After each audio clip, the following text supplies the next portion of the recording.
আসসালামু আলাইকুম দর্শক, যুক্তরাজ্যের লন্ডন থেকে স্বাগত জানাচ্ছি। আমি কাজী হেমায়েতুদ্দিন মিশন। আজকে আমাদের সঙ্গে আছেন অনেকদিন পরে রেমিটেন্স ফাইটার্স অব বাংলাদেশ সভাপতি জনাব এম রহমান মাসুম। এম রহমান মাসুম, আপনি অবশ্যই আমার সঙ্গে একমত হবেন যে মাইলস্টোন কলেজে যে একটা দুর্ঘটনা হলো এবং সেখানে এখন পর্যন্ত ২৯ জন নিহত হলো সরকারি হিসাব মতে। আমরা যারা মারা গেছে তারা ব্যস্ত লাভ করুক এই কামনা করি এবং যারা হসপিটাল আছে তাদের হুম, দ্রুত রোগ মুক্তি কামনা করি। জি, হুম। বলুন আপনি।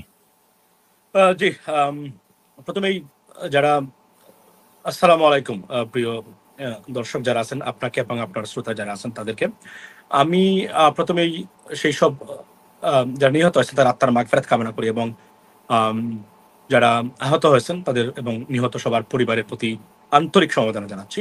ইটস এ ট্রাজেডি বাংলাদেশের জন্য এবং বাংলাদেশের ইতিহাসে সম্ভবত আম, আম, আপনার মিলিটারি আপনার এয়ারক্রাফট বা ফাইটার জেট সংশ্লিষ্ট কোনো দুর্ঘটনা এর চেয়ে বড় দুর্ঘটনা বাংলাদেশের ইতিহাসে বাংলাদেশ স্বাধীন হওয়ার পর থেকে আর কখনো ঘটেনি। তো এটা অত্যন্ত আহ, দুঃখজনক এবং সবচেয়ে দুঃখজনক হলো যে আমরা অনেক আগামী দিনের ভবিষ্যৎ আমাদের শিশু আমার সন্তানের বয়সে অনেককেই আমরা হারিয়েছি এবং তাদের এই দৃশ্যগুলো এখনো আমার চোখ থেকে যাচ্ছে না, to be honest and very saddened এটা দেখার পরে। এবং আমি আশা করি এটার আম, একটা এটাকে আমি আমি এটাকে দুটো দিক দিয়ে বলেছি। ইদার এটা ভারতীয় ষড়যন্ত্র হতে পারে, আমি nothing can be ruled out in regards to Indians involvement. আর আরেকটা হলো নিছক দুর্ঘটনা, এর বাহিরে আমি আর কোনো কিছু দেখি না। এটাও দুর্ঘটনা হবে যদি ভারত এটাকে ইন্টারফেয়ার করে থাকে, সিস্টেম জ্যাম করা এগুলা প্রশ্ন উঠতেছে। কেননা আমরা জেনেছি এয়ারফোর্সের প্রধান he was at the airport that time heading to Turkey to accomplish or complete the agreement between Bangladesh and Turoshko or Turkey. So it could happen এবং এটা nothing can be ruled out because Bharat খুবই সংক্ষুব্ধ বাংলাদেশের তুরস্কের সাথে বাংলাদেশের সামরিক চুক্তি এবং এই ব্যবস্থাগুলো নিয়ে। জি, আম, আমরাও শুনতেছি যে তুরস্কের সঙ্গে কিছু ডিল হচ্ছে, যে অস্ত্র তারপরে ড্রোন এইসব ব্যবস্থাপনা নিয়ে, এবং এই জন্য স্বভাবতই ভারত ক্ষুব্ধ এবং আপনি মনে করছেন যে সেই থেকেই আসলে এটা হতে পারে, হতে পারে, আই সাইড হতে পারে, বাট নাও হতে পারে, Yes. এরকমও আছে। যাই হোক, অবশ্যই আমরা আশা করি যে সঠিক তথ্য বেরিয়ে আসবে তদন্তের মাধ্যমে। যাক, আমরা ফিরে আসি আমাদের আমাদের আজকের টপিকে। সম্প্রতি আমরা দেখলাম যে গত 11ই জুলাই বিএনপির মিডিয়া সেলে তারা কিছু লোকের ছবি দিয়েছে, এদের নাম দিয়েছে জুলাই হিরো। এদের ভিতর কিছু কিছু ছবি আছে অত্যন্ত বিতর্কিত ছবি, এবং আমি আসলে আমার ধারণার বাইরে, আমার বোধগম্য না যে আসলে এরা জুলাই হিরো কিভাবে হয়। মাসুম ভাই, আপনি, আচ্ছা আমার কথা আমি বাদ দিলাম, আমি ওরকম বড় ইউটিউবার না। আপনি আমার দেখা মতে অনেক আগে থেকে, এবং বর্তমানে যেসব প্রতিষ্ঠিত ইউটিউব চ্যানেল আছে অনেক আগে থেকে আপনি প্রায় সাংবাদিক ইলিয়াসদের প্রায় সমান সমানই আপনি আছেন, এবং আপনি আপনার লাইফে আমি কখনো দেখিনি যে বিএনপির বিরুদ্ধে একটা কথা বলতে। সেই বিএনপি আপনাকে মানে আপনার ছবি এখানে নাই, কিন্তু এমন অনেকের ছবি আমি দেখছি যে এদের কি অবদান আমি তো জানি না, এবং এদের অনেকে আসলে বিএনপির বিরুদ্ধে খাটতেছে। তো এই ব্যাপারে আপনি আপনি আপনি কি আচ্ছা, বলবেন?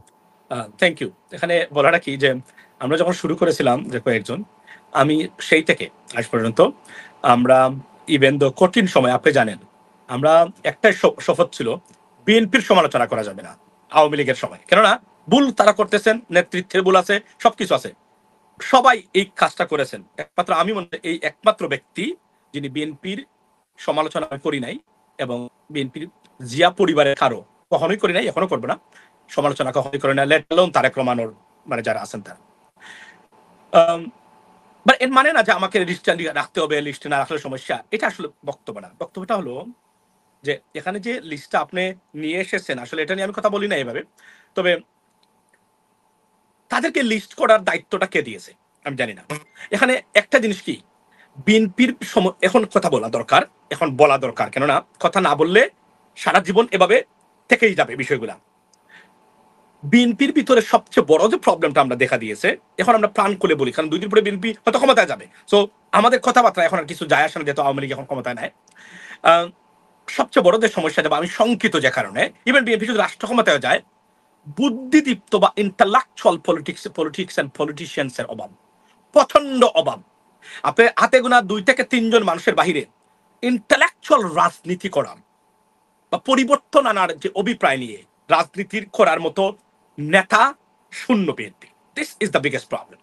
এবং তারই একটা বহিঃপ্রকাশ কিন্তু এই লিস্টটা, এটা কিন্তু তারই একটা বহিঃপ্রকাশ কিন্তু আপনার এই এই এই এই যে লিস্টটা তারা করেছেন মিশন ভাই, টু বি অনেস্ট এইটা হচ্ছে তারই বহিঃপ্রকাশ। না হলে এই সময়ে এসে নিজের মানুষগুলাকে রেখে এমন কিছু মানুষকে এখানে অন্তর্ভুক্ত করে এই লিস্টটা আপনার, এর মানে হচ্ছে যে সোশ্যাল মিডিয়া অ্যাক্টিভিস্ট যারা অ্যাগ্রেসিভলি বিএনপিকে অ্যাটাক করতেছেন তাদের বয়ে তটস্থ এবং আতঙ্কিত বিএনপি। এটা হচ্ছে সিমটম, এটা হচ্ছে অন্যতম সিমটম হলো প্রচন্ড আতঙ্কিত। আর সেকেন্ড থিং হলো ওই যে বললাম ইন্টেলেকচুয়াল এবং বুদ্ধিদীপ্ত রাজনীতি, স্ট্র্যাটেজিক রাজনীতি করার যে ক্ষমতা বিএনপির নাই, সেটা কিন্তু এখানে প্রমাণিত হয়েছে। যে কারণে আমরা শেখ হাসিনার মতো ফেসিস্টকে আমরা 17 বছর আমরা অ্যাবজর্ভ করতে হয়েছে, বারবার মিস্টেক ভুল করার কারণেও। সারা পৃথিবী তার বিরুদ্ধে ছিল, ক্ষমতা থেকে সরানো যায় নাই।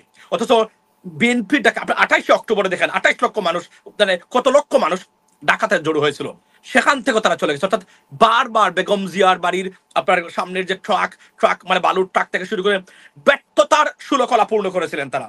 যদিও এই সুযোগটা এখন এই নতুন বাংলাদেশের সবচেয়ে বড় সুবিধা নিচ্ছেন মানে বিএনপি যারা আছেন, কিন্তু এটার মূল যে দাবিদার আমরা সোশ্যাল মিডিয়া থেকে আমরা যারা শুরু করেছিলাম, তারপরে হচ্ছে প্রবাসীরা, তারপরে হচ্ছে অন দ্য গ্রাউন্ডে যারা কাজ করেছেন, এটা রেখে আপনারা লিস্ট করেছেন মাসুদ কামালকে। এখানে সবচেয়ে আমি কয়েকটা নাম আছে এর মধ্যে যারা স্বৈরাচার বলতে পারতো না, জীবনে স্বৈরাচার বলতে পারে নাই, এরা নাকি রুট টু জুলাইয়ে এখানে যে ইডিয়ট এই লিস্টটা করেছে। আমি তীব্র প্রতিবাদ জানাই। আমি মনে করি এটা ইতিহাস বিকৃতির চূড়ান্ত ধরনের হাইনার মতো কাজ করেছে যা এই কাজটা যিনি করেছেন, এই বিএনপির মিডিয়া সেল বা আমি এটাকে বলি যে বালের সেল, টু বি অনেস্ট, যারা এটা পরিচালনা করে থাকেন। আমি জানি না এই পেজের অস্তিত্ব ছিল না। আমরা যখন লাইভ করতাম আমরা বিএনপির পেজ খুঁজতাম, একটা পেজ আছে কিনা যেখানে শেয়ার দিতে পারি বিএনপির পক্ষে কথা বলা, তারেক রহমানের পক্ষে কথা বলা, বেগম জিয়ার পক্ষে কথা বলা, আমরা সেখানে পাইনি। 2018 সালে এই পেজটা ক্রিয়েট করা হয়েছে, তার আগে কিন্তু আমরা আমাদের অ্যাক্টিভিজম আমরা করি। তারা এগুলো করে, তারা এখানে লিস্ট করে, এই লিস্টটা যে ইডিয়ট করেছে, আন্তর্জাতিক মানের একটা ইডিয়ট এবং প্রচন্ড রাজনীতিতে অজ্ঞ, স্ট্র্যাটেজিক ম্যানেজমেন্টে শিশু সুলভে কাজ করেছে, যেই কাজটা করেছে। আমি জানি এটা পরিচালনা করে খুন গর্দব বা গাদা ইডিয়ট যে এটা পরিচালনা করে এই পেজটা, কাকে দায়িত্ব দেওয়া হয়েছে বিএনপির পক্ষ থেকে এটা পরিচালনা করার জন্য? This is unbelievable. But Masud Kamal কি করেছে মনে আছে আপনার? যে মাসুদ কামাল বলেছিল তারেক রহমান গ্রেনেড হামলায় জড়িত, দেখেন আপনি কয়েক বছর আগে। এটা শোনার পরে আমি তীব্র প্রতিবাদ করলাম লাইভ করে। 1.7 মিলিয়ন হয়েছিল ভিউ ওই লাইভে।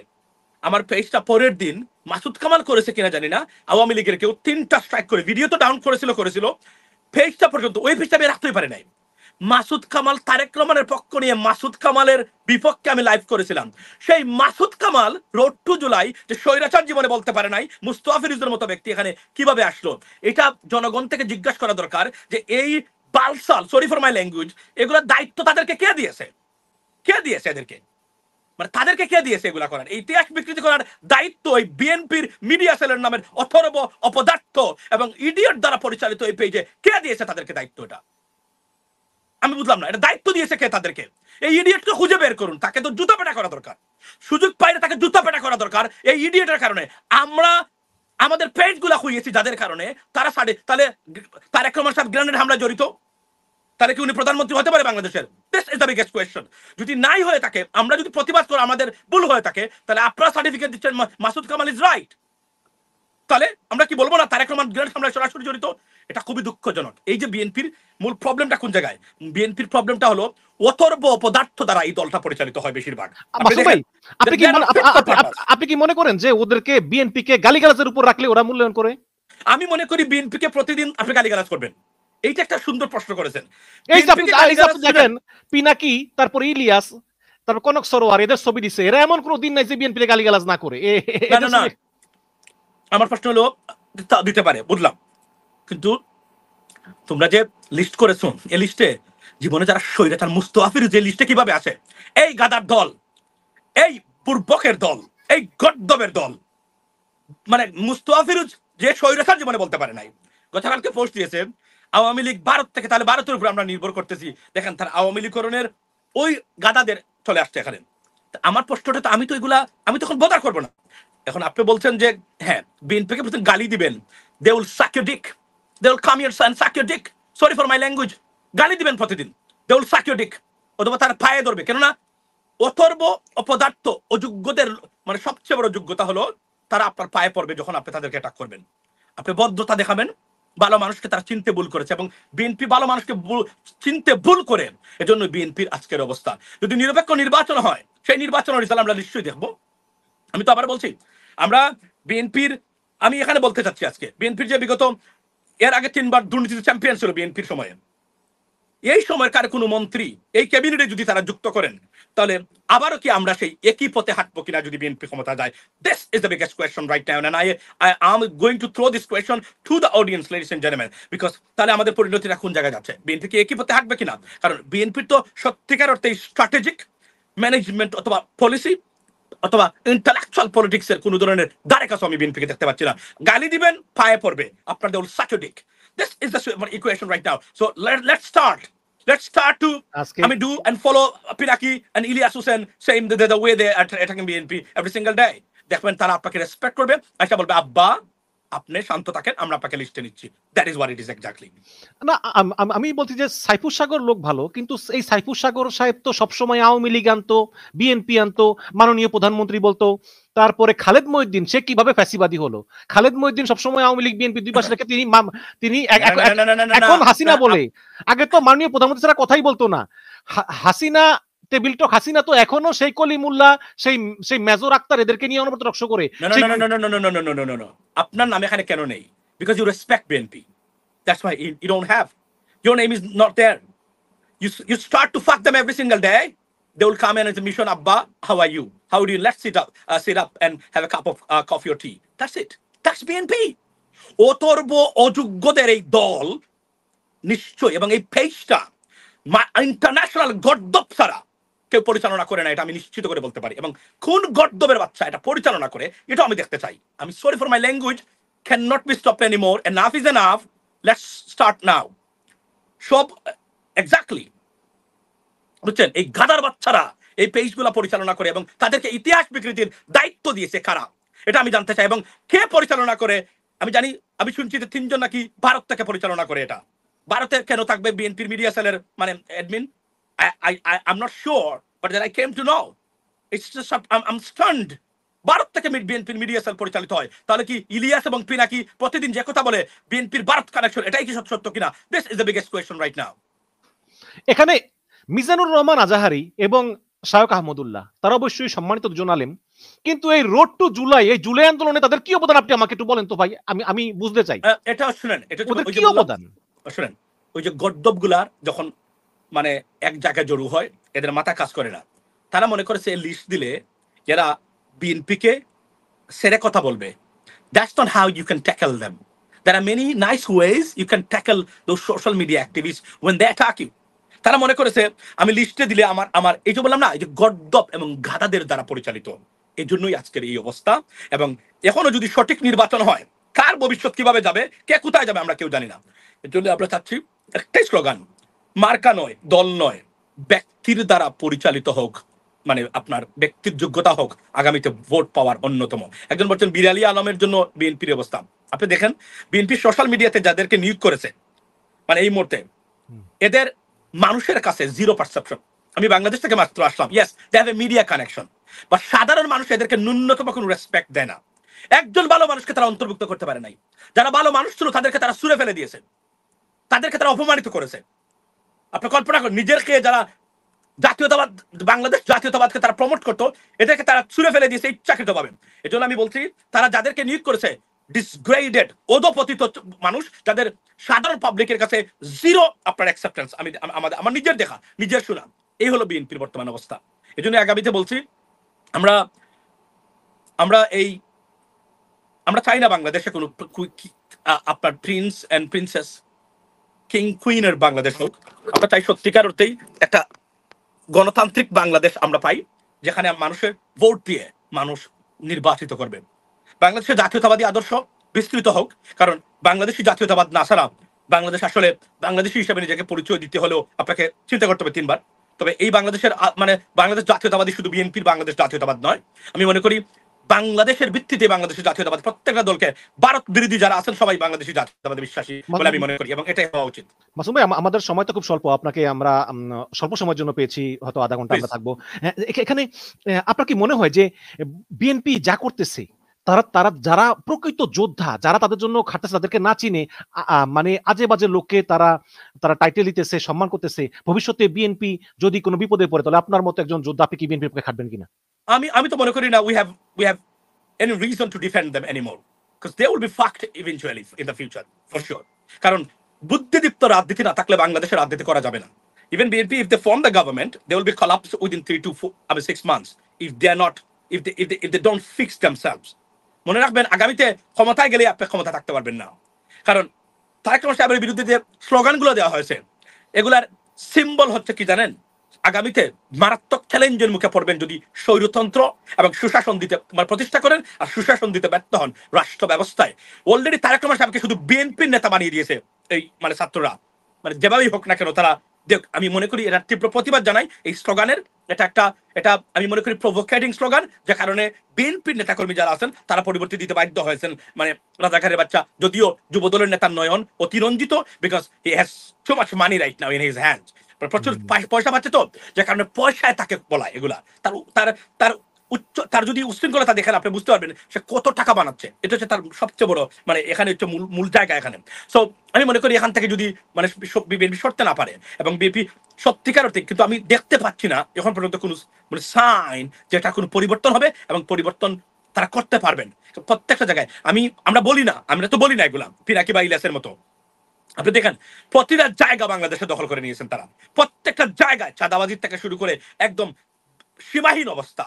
এভাবে একটা দেশ চলতে পারে না। আমি তো মনে করি যে যদি নেতৃবৃন্দ তারা তাদের সংগঠন নেতাকর্মীদেরকে কন্ট্রোল করতে না পারেন, তাহলে 22 কোটি মানুষকে তারা কিভাবে কন্ট্রোল করবেন? This is the biggest question. জি, ধন্যবাদ। এমরান মাসুম, আপনি সম্প্রতি বাংলাদেশে গিয়েছেন এবং প্রধান উপদেষ্টা স্যার মোটামুটি সবার সঙ্গেই কথা বলেছেন, নির্বাচন কমিশনার, তারপরে আইজিপি সহ ঐক্যমত্য কমিশনের বড় বড় সব লিডার যারা আছে সবার সঙ্গেই। আপনি কি দেখলেন বাংলাদেশ আসলে? আপনি দীর্ঘ 9 বছর পরে বাংলাদেশে গেলেন। আমরা জানি যে আপনি ফ্যাসিবাদীর কারণে বাংলাদেশে যেতে পারেননি, আপনি ফ্যাসিবাদ মুক্ত হয়েছে দেশ, এখন গেলেন। আপনি কি পরিবর্তন দেখলেন এবং আপনি কি মনে করেন এই বাংলাদেশ নিয়ে আপনার প্রত্যাশা করতে? আমি পরিবর্তন যেটা দেখেছি সেটা হচ্ছে যে মানুষের মধ্যে ভয়ভীতি নাই, এটাই সবচেয়ে বড় যেটা দেখেছি। খুন হওয়ার, ঘুম হওয়ার ভয়ভীতি নাই। মিথ্যা মামলা খাওয়ার কাদের? শুধু যারা আওয়ামী লীগ করতেন এবং নিরীহ আওয়ামী লীগের মানুষ যারা আছেন তাদের একটা সবসময় থাকে কে বা কারা মামলা দিয়ে দেয়। এবং যারা মামলা দেয়, এখানে বলে রাখি, মিথ্যা মামলাতে কোনো জামায়াতের নেতাকর্মী জড়িত না। এটা আমি আপনাকে নির্দ্বিধায় বলে দিতে পারি। মিথ্যা মামলা দেওয়ার ক্ষেত্রে কোনো জামাতের নেতাকর্মী জড়িত না। এরা এগুলাতে দ্বারা কাছে নাই। এরা যারা আছেন এরা কোনো না কোনো বিএনপি রাজনীতির সাথে তারা জড়িত। মিথ্যা মামলা বিএনপি মানুষকে বিএনপি মিথ্যা মামলা দিচ্ছে। আমি আমার উপজেলাতে 30 জন ছাত্রদল যুবদলের নেতাকর্মীদেরকে মামলা দিয়েছেন, আরে একজন বিএনপি নেতা এবং যুবদলের নেতা, এবং এরা আমার কাছে আসছিল। এই হলো বর্তমান অবস্থা। এবং সবচেয়ে বড় যে জিনিসটা আমি দেখলাম যে মানুষ ঐক্যবদ্ধ, মানুষ চায় ভালো কিছু, মানুষ একটা সুশাসনের বাংলাদেশ দেখেছি। মানুষ আমাদেরকে যা রেসপেক্ট দেখিয়েছে, এগুলা এই বিএনপির মিডিয়া সেলের কুলাঙ্গার গদ্দপ যেগুলা, এগুলা কল্পনা করতে পারবে না। এই অথর্ব, অপদার্থ, অযোগ্য এবং এই বুদ্ধিদীপ্তের চরম অভাব যেগুলা এই মিডিয়া সেলের এই পেজ যারা পরিচালনা করে, এই গদ্দপ ইডিয়ট গুলা কখনো কল্পনা করতে পারবে না আমরা কোথায় বর্তমানে আছি। এবং আমি অভিভূত বাংলাদেশ সফরে গিয়ে মানুষের ভালোবাসা দেখেছি অ্যাক্রস দ্য কান্ট্রি, যেখানে গেছি, যত জায়গাতে আমি গেছি ইনশাল্লাহ, টপ টু বটম সব জায়গাতে। কিন্তু এই গদ্দপ গুলা এগুলা বুঝতে পারবে না, কারণ এগুলা যদি বুঝতো তাহলে তারা তাদের নেত্রীকে এভাবে বছর পর বছর, এই নেত্রী জেলে থাকতেন না বিনা কারণে, যাকে বিনা দোষে তারা এতদিন পর্যন্ত জেলে দিয়েছেন। এবং আজকে ছাত্রদের আত্মত্যাগের বিনিময়ে বাংলাদেশ আমরা পেয়েছি। কিন্তু এই কুলাঙ্গররা, অনেক কুলাঙ্গর যারা সন্ত্রাসীরা দেশটাকে জিম্মি করে রাখার পায় তারা করেছে। প্রত্যেকটা জায়গাতে তারা গিয়ে দেশটাকে বাগ বসিয়েছে। দেশের মানুষ খুবই ভয়ে, কিছু মানুষ এই যে ব্যবসা করতে গেলে এই যে বাধা আসছে, এই বাধার সম্মুখীন বর্তমানে হচ্ছে। আমরা মনে করি আমরা স্বাধীন বাংলাদেশ, এটা কোনো কারো বাপের দেশ নয়, কারো কোনো নেতা বা নেত্রীর দেশ নয়, এটা 22 কোটি মানুষের দেশ। এদেশে যদি কেউ আর কোনো ধরনের ফ্যাসিজম প্রতিষ্ঠা করতে চায়, বাংলাদেশের মানুষ পিটিয়ে এদেরকে বঙ্গভূষা করে ফেলে দিবে ইনশাল্লাহ। এটা আমি মানুষের এই স্পিরিটটা দেখে আসছি। এবং বর্তমান ছাত্র সমাজ এবং বাংলাদেশের মানুষ যে প্রতিবাদের স্পিরিট এসেছে, এই স্পিরিট থেকে আমি বলতে পারি, আপনি ফ্যাসিস্ট হওয়ার চেষ্টা করবেন, শেখ হাসিনার জায়গা একটা ভারত ছিল, আপনার একটা ভারতও নাই। বাংলাদেশের মানুষ আপনাকে বাংলাদেশের মাটিতেই নিশ্চিন্ন করে দিবে। That's the bottom line. জি, আমাদের আরেকটি প্রশ্ন হচ্ছে যে সম্প্রতি তাসনিম খলিল একটা ইন্টারভিউতে বলেছে যে বাংলাদেশে কখনো ইসলামী শাসন ব্যবস্থা আসবে না, সে জামাত হোক আর চরমোনাই হোক। কিন্তু আমরা সম্প্রতি দেখলাম যে জামাত ইসলাম একটা জনসভা করেছে, সেখানে প্রায় 1 মিলিয়ন লোক হয়েছে। 1 মিলিয়ন লোক হয়েছে, এবং বিএনপির কিছু লোকজন, ফজলুর রহমান, গয়েশ্বর রায়, রুমিন ফারহানা, এই বিতর্কিত মন্তব্যের কারণে এটা বিএনপির জনগণই বিএনপির কর্মীরাই পছন্দ করতেছে না। তো এই সব মিলিয়ে আপনি সামনের নির্বাচনে আসলে কি মনে করেন যে আসলে ইসলামী শক্তি যদি চরমোনাই, জামাত ইসলাম ঐক্য হয়, যদি এনসিপিও জয়েন করে বা সেই সঙ্গে, আপনি কি এটা মানে দেখেন কিনা যে আওয়ামী লীগের অবর্তমানে তার একটা শক্তিশালী অপোজিশন হয়ে উঠতে পারবে বলে আপনি মনে করেন কিনা? এখানে একটা জিনিস আমি আপনাকে বলি যে জামায়াত ইসলাম ইতিহাসে সবচেয়ে বড় এটা সমাবেশ সমাবেশ করেছে করেছে। তারা, ডেফিনেটলি খুব সুশৃঙ্খল ছিল সমাবেশটা। এবং বাংলাদেশে এত বড় সমাবেশ করে অন্য কোনো দল এমন সুশৃঙ্খল সমাবেশ মানে মানে শৃঙ্খলতা বা শৃঙ্খলা বজায় রাখতে পারবেন না আনডাউটেবলি। তারা সেটা করেছেন, তারা দেখিয়েছেন। এবার আপনি প্রশ্ন করেছেন যে রুমিন ফারহানা বা ফজলুর রহমান, দেখুন Fazlur Rahman is a cancer for BNP, এটা আমি বলে দিলাম আজকে। আমি প্রথম ফজলুর রহমানকে নিয়ে মন্তব্য করলাম, ইজ অ্যান অ্যাবসলিউট ক্যান্সার। যদিও বিএনপি মনে করেন তাকে দিয়ে আওয়ামী লীগের ভোট তারা রাখবেন, কিন্তু আওয়ামী লীগের মানুষ আপনাদেরকে ভোট দিবেন কিনা, this is the biggest question. I spoke with so many Awami League people. They said they're not going to vote for BNP. They'll vote for Jamaat. Trust me. এটা এখানে বলেছে আমাকে তারা, মানে যারা লিবারেল আওয়ামী লীগ, ফোর আওয়ামী লীগ যতটা ভারতের মূত্র খেয়ে বসবাস করে, এরা অন্য লেভেলে হতে পারে। কিন্তু এখানে একটা জিনিস বুঝতে হবে, আপনি বলছেন রুমিন ফারহানা বা আরো যারা অযাচিত মন্তব্য করেন তারা ক্ষতি করছেন কিনা, বা পাপিয়া পায়রা, yes, they have done so much damage to BNP's reputation.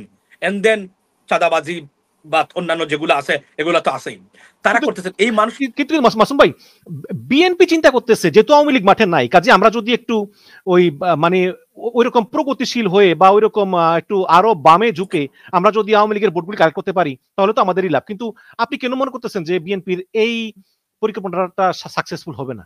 আমি এখানে একটা জিনিস বলে রাখি, বাংলাদেশের মানুষ দে ওয়াচিং এভরিথিং। তারা মনে করে যদি আওয়ামী লীগকে আপনি সাপোর্ট করেন তাহলে আমরা আওয়ামী লীগকে সাপোর্ট করবো, আপনাকে কেন করবো? এখানে মনে রাখবেন আগামী নির্বাচনে জাতীয় পার্টি আওয়ামী লীগের ভোট পাবে সবচেয়ে বেশি, কারণ জাতীয় পার্টি হচ্ছে আওয়ামী লীগের শেল্টার আর আমব্রেলা, মনে রাখবেন না, ভুলে যাবেন না এটা। এজন্য আমি পিয়ার পদ্ধতির আমি বিরোধিতা করি। কেন বিরোধিতা করি? পিয়ার পদ্ধতি হলে জাতীয় পার্টি কমসে কম 100টা আসন পাবে, কারণ টোটাল আওয়ামী লীগ জাতীয় পার্টিকে ভোট দিবে, তারা তখন আপনি রাখতে পারবেন না, এটা হচ্ছে বাস্তবতা। তো জাতীয় পার্টিকে তারা, মনে রাখবেন জাতীয় পার্টি যাই হোক না কেন, that the sister concern of Awami League, this word that way, এটা বলে যাবেন না কখনো। সুতরাং ভোট তার জাতীয় পার্টিকে দিবে রাদার দেন বিএনপি থেকে। সুতরাং বিএনপি এই ইকুয়েশনে, ওই যে বললাম বুদ্ধিদীপ্ত এবং ইন্টালেকচুয়াল রাজনীতির অভাব, এই কারণে তারা মনে করে তারা বরং বাংলাদেশি জাতীয়তাবাদের আদর্শকে তারা ভিত্তিক যত দল আছে তাদের সাথে যদি তারা ঐক্যবদ্ধ থাকতে পারে, এটা বিএনপির জন্য লাভ। বাট তারা মনে করেছেন তারা আওয়ামী লীগের ভোট পাবেন।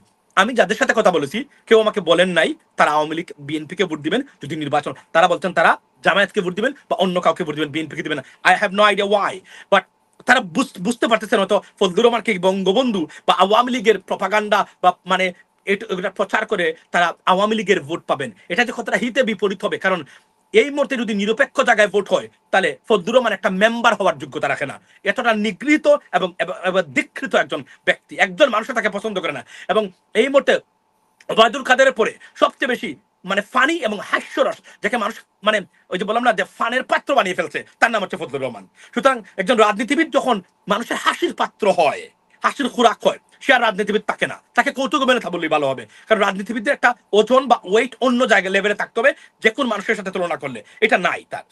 আমি মনে করি না রুমিন ফারহানাও তো, আচ্ছা রুমিন ফারহানা আমি জানি না যেহেতু তার বাবার কি আছে এখান থেকে উনি পাস করতে পারবেন কিনা, বাট রুমিন ফারহানা তার জায়গার বাইরে বাংলাদেশের কোন জায়গা থেকে উনি পাস করতে পারবেন না, কারণ ওই ক্রেডিবিলিটি উনি লস করেছেন। প্রথম কথা হলো, আমি রুমিন ফারহানার বিরুদ্ধে আমার সবচেয়ে বড় অভিযোগ হলো উনি বিবাহিত নন। প্রথম কথা হলো উনি কখনো বিয়ে করেন নাই, উনার সন্তান নাই, উনার হাজবেন্ড বা স্বামী নাই। কিন্তু এটা কি উনার ব্যক্তিগত চয়েস না? আমরা এটা বলার কি, এটা তো ব্যক্তিগত ব্যাপার। No, when you are a politician, nothing private for your life, nothing private. How much you earn you have to tell us. আপনি আমাকে জিজ্ঞেস করতে পারবেন না মাসুম ভাই how much you earn a year or a month, because আমি যদি আপনার পাবলিক লিডার না হই, যখনই আমি আপনার পাবলিক লিডার হয়ে যাব, your activities is our property right now, so you have to tell us how much you earn, where do you work, how about your family life? Because আমি আপনাকে justify করার জন্য whether you are a good people or bad people, আপনার পারিবারিক অবস্থান থেকে শুরু করে আপনার কর্মক্ষেত্র কোনটা আমাকে জানতেই হবে। This is a public property right now. এটা একটা মিসকনসেপশন। এবং উনি যে বলে, oh, এটা আমার private life. No, you are not a private citizen anymore. You are a public citizen right now. Because you are a politician, you want to be the member of parliament, you will represent your constituents and the public. So you are not private anymore. It is public property right now. আপনি বিয়ে করেন নাই, আপনি কখনো স্বামীর দায়িত্ব পালন করেন নাই, স্বামীর প্রতি আপনার সন্তান নাই, আপনি জানেন না সন্তান লালন পালন করতে, তাহলে আপনি তো পৃথিবীর সবচেয়ে ববগুড়ে মানুষ, কারণ আপনি তো কোনো রেসপন্সিবিলিটি জীবনে পালন করেন নাই। আমি আপনাকে আমার সন্তানের, আমার হাজবেন্ডের, আমার ওয়াইফের দায়িত্ব কেন দিতে যাব? কারণ আপনি তো অলরেডি রেসপন্সিবল। বিকজ পৃথিবীর সবচেয়ে রেসপন্সিবল মানুষ হচ্ছে, বোঝা যাবে একজন পারিবারিক ভিত্তি থেকে আপনি কতটা রেসপন্সিবল একজন হাজবেন্ড বা ওয়াইফ। আমি বলছি না অনেক ভালো মানুষও ওয়াইফের কাছে খারাপ মানুষ হতে পারে, অনেক ভালো ওয়াইফও স্বামীর কাছে খারাপ হতে পারে। I understand that this is exceptional, exception. But apart from that, আমি যদি বলি যে উনাকে আমার মনে হয় উনি একজন ভবঘুরে ব্যক্তি। উনি রাজনীতিবিদ হওয়ার আগে আপনাকে মানুষ হতে হবে, প্রকৃত মানুষ হতে হবে। এই অবস্থা থেকে আপনি প্রকৃত মানুষ হিসেবে নিজেকে দাবি করতে পারবেন বাংলাদেশের রাজনীতিতে, not anywhere where is a good standard of politics established. You cannot do that. সুতরাং উনি বাংলাদেশের ব্যক্তিকে বলবেন আমি আমার একটা প্রাইভেট, আমাকে জিজ্ঞেস করা কে বিয়ে? আপনি বিয়ে না করলে আমি বুঝবো কিভাবে আপনি মানুষ কেমন? আপনার প্রাইভেট লাইফ কি? তো আপনার যে শারীরিক চাহিদা আছে এগুলো কোথায়, আপনি কিভাবে করেন? অবৈধভাবে করেন। তাহলে আপনি একজন অবৈধ পন্থা অবলম্বনকারী ব্যক্তিকে আমি ভোট দিতে যাবো কেন? This is the biggest question. Then আপনি প্রশ্ন করেছেন যে ইসলামিক রাজনীতি কতটুকু এস্টাবলিশ হবে। একটা জিনিস মনে রাখবেন, এই গ্লোবাল ওয়ার্ল্ডে শরিয়া আইন, শরিয়া ভিত্তিক কোনো কিছু is not functional anymore, it's done, it's over.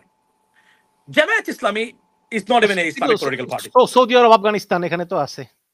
না, সৌদি আরব হচ্ছে সিস্টেমেটিক মনার্কি, এটা ডিফারেন্ট। এটার সাথে গণতন্ত্রের কোনো মিল নাই। ডেমোক্রেসি এন্ড সিস্টেমেটিক মনার্কি ওটা কমপ্লিটলি ডিফারেন্ট। আমাদের দেশে ইসলামিক আইন আপনি পালন করতে পারবেন, বাট ইসলামিক, বাংলাদেশের মানুষই ইসলামিক মানে আইন এভাবে চায় না। বাংলাদেশের মানুষের একটা মডারেট স্ট্যান্ডার্ড ইসলামিক মানে ব্যবস্থা। এখানে কোনো ধরনের জোর জবস্তি করে বাংলাদেশের যে আর্থসামাজিক অবস্থা কোনোভাবে আপনি এগুলো প্রতিষ্ঠা করতে পারবেন না। Jamaat Islami even they are not like that. তারা কিন্তু এক্সট্রিম না, হেফাজতের মতো বা চরমুনাইয়ের মতো এগুলার মতো। সুতরাং আমি মনে করি যে ওয়ার্ল্ডের যে ডাইমেনশন বা ওয়ার্ল্ডের যে মানে ইন্টারন্যাশনাল যে পার্সপেক্টিভ, এই পার্সপেক্টিভে গেলে ইসলামিক দলগুলোর রাজনীতি কতটা কার্যকর হবে সেটা অবশ্যই আমাদেরকে দেখার বিষয়। কেননা এখানে এক্সট্রিমিজম বা উগ্রবাদ, ফান্ডামেন্টালিজম প্রতিষ্ঠা করে রাজনীতি বা রাষ্ট্র পরিচালনা আপনি করতে পারবেন না বাংলাদেশের 3 মাসও। যেভাবে মুরসি করতে পারে নাই আপনার ইজিপ্টে, সেভাবে বাংলাদেশে আপনি করতে পারবেন না। সুতরাং আমি মনে করি না এই জায়গাগুলোতে সাকসেসফুল 100% হবে। তবে এখানে সবচেয়ে বড় যে জিনিসটা হলো ডেমোক্রেসিকে রেখে সৎ এবং যোগ্য মানুষকে ভোট দিতে হবে, রাষ্ট্র ব্যবস্থায় নিয়ে আসতে হবে। এটাই হওয়া উচিত আমাদের প্রত্যেক বাংলাদেশিদের। এবং ভোট মানে চাওয়া এবং ভোট দেওয়ার ক্ষেত্রে সবচেয়ে বড় আপনার এই বিবেচনার বিষয়। এখানে আপনি আলেম কি আলেম না, সৎ এবং যোগ্য হলে আপনাকে পাঠানো দরকার। এবং আমি এই আগামী সংসদ, মনে রাখবেন আবার বলছি, আগামী 50 বছর বাংলাদেশ কিভাবে চলবে নির্ধারণ করবে আগামী ইলেকশন। এই ইলেকশনে আপনি এক্সোটিক মেম্বার অফ পার্লামেন্ট পাঠাতে হবে। What is exotic? আলেম, ওলামা, হাফেজ, কারি, টিচার, এই ধরনের সব মানে মানে আপনার প্রফেশনাল মানুষ যেন মেম্বার অফ পার্লামেন্ট হতে পারে। আর সব দল থেকে যেন কিছু না কিছু বলে সংসদে যায়। কিন্তু আপনি যদি মনে করেন যে মানে ওই মানে মাদানির মতো আপনার যে আচ্ছা এই মাদানির কথা যেহেতু উঠালেন, এই রফিকুল ইসলাম মাদানি সহ কিছু আলেম এবং সার্জিস আলম এনসিপি তারা বলতেছে যে জাতিসংঘ মানবাধিকার কার্যালয় এখানে নিয়ে আসা হয়েছে মানে অনইসলামিক কাজকর্ম প্রমোট করার জন্য। এর ভিতরে আছে ওই যে মানে ওই নারীদের ওই যে প্রস্টিটিউশনের প্রমোশন, সমকামিতার প্রমোশন, এগুলো মানে বিভিন্ন। আপনি আসলে কি মনে করেন যে মানবাধিকার কার্যালয় আসলে সরকারের? আমি আপনাকে বলি, মানবাধিকার এই কমিশন ইউনাইটেড নেশনসের যে অফিসটা এসেছে এটার সাথে মানে এলজিবিটি কিউ প্রমোট করার কোনো সম্পর্ক নাই। মানবাধিকার কমিশনটা হচ্ছে হিউম্যান রাইটস। যদি রফিকুল ইসলাম মাদানি প্রতিদিন 8-10টা করে খালি ফেসবুক পোস্ট দিয়েই যাচ্ছে। আমি আপনাকে this guy is a fanatic. আমি আবার বলি ইংরেজিতে, this guy is a fanatic, do not follow this গাই।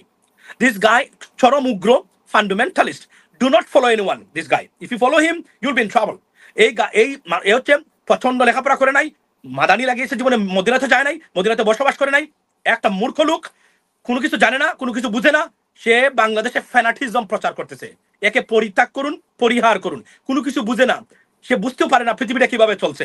এই লোক লোকের কোনো কথা শুনবেন না আপনারা, যারা শুনবেন বিপদগ্রস্ত হবেন। সে রীতিমতো একটা উগ্রবাদ ছড়াচ্ছে প্রত্যেকটা জায়গাতে। এই যে অপপ্রচার চালাচ্ছে জাতিসংঘের মানবাধিকার কমিশন, হ্যাঁ এলজিবিটি কিউ অথবা ওই যে আপনি যে যৌনকর্মীর অধিকার, এটার আমি গুড় বিরোধিতা করি বাংলাদেশে। আমি মনে করি না মানে যৌনকর্মীদের কোনো ধরনের অধিকার, কোনো ধরনের আপনার স্টেটাস এখানে বাংলাদেশে দেওয়া দরকার। এটা আমেরিকাতেও দেয় না, আপনারা দেওয়া উচিত নয়। এটার আমি গুড় বিরোধিতা করি যে কোনো ভাবে। কিন্তু জাতিসংঘের মানবাধিকার অফিসের সাথে এটার আসলে কোনো সম্পর্ক নাই। এটা কি মানে এর জন্যই করেছিল তারা যে আমরা যৌনকর্মীদের মানে অধিকার দিব, এর জন্য কি জাতিসংঘের মানবাধিকার কমিশন? হিউম্যান রাইটস ভায়োলেশন পৃথিবীতে বিভিন্ন ভাবে হয়, রাজনীতির নামে হয়, ধর্মের নামে হয়, বর্ণের নামে হয়, সামাজিক ভাবে হয়। এগুলাকে প্রতিরোধ করাটাই হতো মূলত আপনার আপনার সেক্রেটারিয়ান ভায়োলেন্স হয় একে অপরের বিরুদ্ধে। এগুলাকে ট্যাকল করা, এগুলা ইস্যুগুলাকে অ্যাড্রেস করাই জাতিসংঘের মানবাধিকার বিষয়ক আপনার অফিসের মূল কাজ। এখন এখানে থাকলে স্বাভাবিকভাবে যেটা হতে পারে, yes there are some question can be raised that তারা on the ground right now যখন কিছু বলি তারা তুলে ধরতে পারে, এটা হতে পারে, এটা স্বাভাবিকভাবে হবে। যেহেতু আপনার নেক্সট ডোর, এখানে আপনাকে দেখতেছে সে, মানে কি করতেছেন না করতেছেন রাস্তাতে, সেও দাঁড়িয়ে আপনিও দাঁড়িয়ে, তার সামনে ঘটনা ঘটেছে, পুলিশ আপনাকে অ্যারেস্ট করবে, ঠিক এভাবে বিষয়টা দেখা উচিত। কিন্তু মূলত এই অফিসটার কাজ না যৌনকর্মীদের মানে সার্টিফিকেশন দেওয়া আর এলজিবিটি কিউ কে প্রমোট করা। বাস্তবতা হলো এটার অপপ্রচার চালানো হচ্ছে এবং এদের বিরুদ্ধে সরকার যেন কঠোর পদক্ষেপ নেয়, এটা আমি সরকারকে অনুরোধ করব। মনে রাখবেন আপনি শরিয়া ভিত্তিক মানে এক্সট্রিম যে পন্থা, এই পন্থা অবলম্বন করে রাষ্ট্র আমরা প্রতিদিন নামাজ পড়ি, আমি মুসলমান, আমার মসজিদ আছে, আমি আমি অন্য মানুষকে আমার ধর্মের কারণে আমি ক্ষতি করি না, অন্য আমার, এটাই তো শরিয়া। শরিয়া তো আসলে যদিও আমরা শরিয়া শব্দটাকে আমরা এক্সট্রিম অর্থে ব্যবহার করি, আসলে তো আমরা প্রতিদিন যা করি এগুলোই অলরেডি শরিয়া। কিন্তু সত্য কথা বলতে গেলে কিন্তু এগুলোর নামে যে এক্সট্রিমিজম, মেয়েরা পড়ালেখা করতে পারবে না Afghanistan style, it is not compatible in Bangladesh and is not going to happen. আমরা ওই যুগে কেউ যাবে না, এটা পছন্দ না এবং এটা কেউ করবেও না। ইসলামিক মূল্যবোধ যেটা জাউর অসহ্যার প্রেসিডেন্ট জাউর রহমানের যে রাজনৈতিক যে ধারাটা বা ভ্যালু যেটা, যে আপনার যেটা, এটা তো সবচেয়ে কার্যকর একটা পন্থা। মানে মানে ইসলামিক মূল্যবোধ হচ্ছে সবাই সবার ধর্ম পালন করবে বা শান্তিতে বসবাস করবে আমরা একে অপরকে, এখানে কোনো ধরনের এক্সট্রিমিজম বা উগ্রবাদ এখানে ছড়িয়ে যাবে না।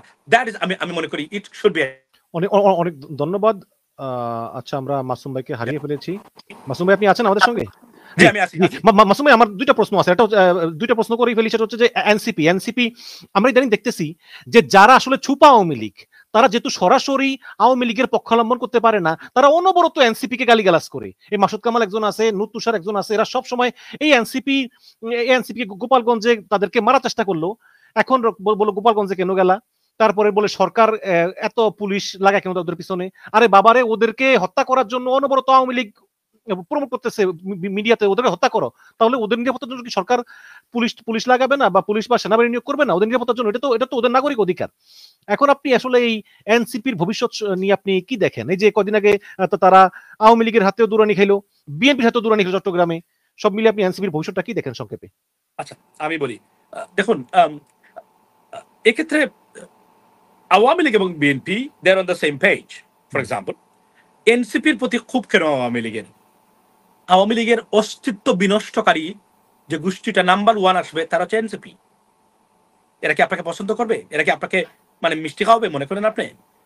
এই মুহূর্তে বাংলাদেশের সবচেয়ে হাইলি টার্গেটেড বাই ইন্ডিয়ান র এন্ড আওয়ামী লীগ হচ্ছে এনসিপির নেতৃবৃন্দ এবং এনসিপির যারা আছেন তারা, whether you like them or dislike them, this is the bottom line. So NCP হচ্ছে সবচেয়ে highly targeted by Awami League. কেননা এনসিপির কারণেই আওয়ামী লীগের এই পতন এবং ধ্বংস হয়েছে। এবং তারা এবং খুবই দুঃখজনক বিএনপি এনসিপি কে টার্গেট করে। তবে এনসিপির দু একজন অতিরঞ্জিত ভেরি প্রভোকেটিং বক্তব্য দেন তারেক রহমান সাহেবকে নিয়ে এবং বিএনপি কিছু নেতৃবৃন্দ, এটা খুবই বাজে কাজ এবং এটা করা যাবে না। মনে রাখবেন, আপনি বিএনপি কে টার্গেট করে বিএনপিকে দূরে সরিয়ে দিচ্ছেন, এটা করা যাবে না। তুষারের সেদিন যে বক্তব্যটা, আমি এটার তীব্র প্রতিবাদ জানাই। ওই যে তার নামটা কি তুষার নাসিরের, আমি মনে করি এটা provocating. You can not do that. আপনি আপনার কাজ করতে থাকেন, বিএনপি কাজ করতে থাকুক। কিন্তু বিএনপি রাজনীতি আজকে করে বেগম খালেদা জিয়া বাহিরে তারেক রহমান সাহেব 2 দিন পর প্রধানমন্ত্রী হতে পারবে। এটা কিসের কারণে? এনসিপির নেতৃবৃন্দের কারণে। যদিও এখানে আমরা সবাই জড়িত আছি, বাট অন দ্য গ্রাউন্ড বুক পেতে দিয়েছে তারা। এখন আপনি তাদেরকে টার্গেট করেন, এর চেয়ে বড় বিট্রেয়াল, বিশ্বাসঘাতকতা আর অকৃতজ্ঞতা হতেই পারে না। বিএনপি কেন ইদানিং আওয়ামী লীগের মতো কথা বলতেছে আসলে আমি জানি না। স্বরাষ্ট্রমন্ত্রী, সাবেক স্বরাষ্ট্রমন্ত্রী বলতেছেন যে বিএনপি খুব একটা ভালো দল, বিএনপি আমাদের সঙ্গে গণতান্ত্রিকভাবে কাজ করবে, মানে এখন বিএনপি প্রশংসা, এখন বিএনপি আর আওয়ামী লীগ ভাই ভাই হয়ে গেল মনে হচ্ছে। যাই হোক, জনাব এমরান মাসুদ, আপনার কাছে আমার শেষ প্রশ্ন সেটা হচ্ছে যে আমরা ইদানিং দেখতেছি যে কিছু কিছু ইউটিউবার এবং সাংবাদিক যারা হাসিনা পলায়নের আগে তারা জনগণের পক্ষে ছিল, তারা ফ্যাসিবাদের বিরুদ্ধে কথা বলেছে, তারা তারা হাসিনা দুর্নীতির বিরুদ্ধে কথা বলেছে, কিন্তু ইদানিং দেখতে পাইতেছি যে তারাই আবার বিভিন্ন অপকর্মে জড়িয়ে পড়ছে, তারা বিভিন্ন আচ্ছা, ব্যবসায়ীদের দিচ্ছে। আচ্ছা। আপনার কি সময় আছে? আর আমি I have to go and pick up Fardin. Go আচ্ছা অ্যাহেড। আচ্ছা বলেন। আচ্ছা বলে আপনি কি প্রশ্নটা কি ছিল? না না আসলে তাহলে এই এই সাংবাদিকরা আসলে মানে আদর্শ বিচ্যুত হয়ে গেল কেন? কেউ কেউ টিভি চ্যানেল দিতেছে বিভিন্ন ব্যবসায়ীদের কাছে টাকা টাকা নিয়ে, কেউ কেউ মানে ঘুরে বেড়াইতেছে বিভিন্ন দেশের আমি বিদেশে। আমি এখানে বলি, আমাদের সোশ্যাল মিডিয়াতে অনেকে আছেন, আমরা মনে করি এদেরকে আমরা উস্তাদ এবং আমরা প্রি এবং বাংলাদেশ প্রেমী। নাও, এভরিডে যে অ্যাক্টিভিটি করে তারা তাদের ব্যক্তিগত স্বার্থের বাহিরে একটা করে না। আপনি দেখলে বুঝতে পারবেন, তারা যদি ডক্টর ইউনূসের সাথে দেখা করতে পারে না, ডক্টর ইউনূসের 14 কিছু উদ্ধার করে। আমরা তো চেষ্টা করার মানে নিউ ইয়র্কে আসছিলেন উনি, অ্যাপ্লিকেশন করেছিলাম, কই আমরা তো দেখা করতে পারি নাই। তো আমরা তো ওনার বিরুদ্ধাচরণ করি না। দেশ যদি ভালোবাসেন তাহলে উনার সাথে একবার দেখা হয় নাই এজন্য তার 14 গোষ্ঠী উদ্ধার করে আপনি দেশের বিপক্ষে চলে যাবেন। আপনার দেশপ্রেম নিয়ে আমি প্রশ্ন করতে চাই, সব সময় করেছি, এখন আমি করতে চাই। আমি মনে করি না আপনি দেশপ্রেমিক। দেশপ্রেমিক হলে এটাকে অ্যাবজর্ব করে ধৈর্য ধারণ করা আপনার উচিত ছিল। Even though you deserve to meet him, we deserve to meet doctor Mohammad Yunus sir, but আমরা করতে পারি নাই। এর মানে কি আমি তার বিরুদ্ধে চলে যাবো, গিয়ে তার 14 গোষ্ঠী উদ্ধার করবো? তাহলে আপনি দেশকে ভালোবাসেন কিনা, আসলে দেশপ্রেমিক কিনা, আপনার অ্যাক্টিভিটি দেশের পক্ষে কিনা, না ব্যক্তিগত স্বার্থের কারণে? এই প্রশ্নটা আমি রেখে গেলাম জাতির সামনে।